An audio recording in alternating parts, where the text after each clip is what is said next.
Metro मार्गिका, उड्डाणपुलांची कामं यामुळे काही वर्षांपासून सर्वाधिक कोंडीच्या ठरलेल्या ठाण्यातील कापूरबावडी ते गायमुखपर्यंतचा घोडबंदर मार्ग आणखीन रुंद आणि खड्डेमुक्त करण्याचा महत्त्वाकांक्षी प्रकल्प मुंबई महानगर प्रदेश विकास प्राधिकरणानं आखला आहे.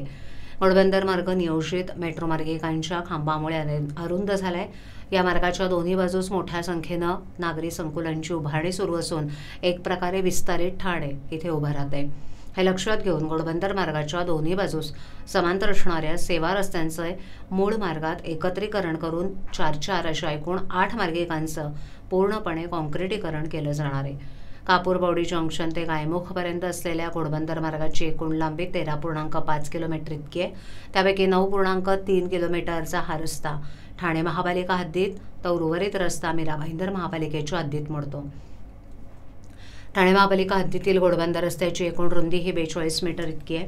शिवाय या रस्त्यास दोन्ही बाजूस 9 मीटर रुंदीचे 2 सेवा रस्ते आहेत. कापूरबावडी ते गायमुखपर्यंत या रस्त्याच्या प्रत्येकी 4-4 मार्गिका असून त्यापैकी 2 मार्गिकांचं कॉन्क्रिटीकरण केलंय. शिवाय मूळ रस्त्यातील प्रत्येकी 1 मार्गिका आणि दोन्ही बाजूंचे सेवा रस्ते डांबराचे आहेत. तसंच या रस्त्यावर मानपाडा, वाघबीळ, पातलीपाडा आणि कापूरबावडी अशा 4 ठिकाणी उड्डाणपूल उभारण्यात आलेत. या मार्गावरून मुंबई अहमदाबाद मार्गावरून ये-जा करणाऱ्या वाहनांची संख्या गेल्या काही वर्षात मोठ्या प्रमाणावर वाढली आहे. शिवाय मार्गाच्या दोन्ही बाजूस नागरिकीकरणाचा वेगही बराच मोठा आहे.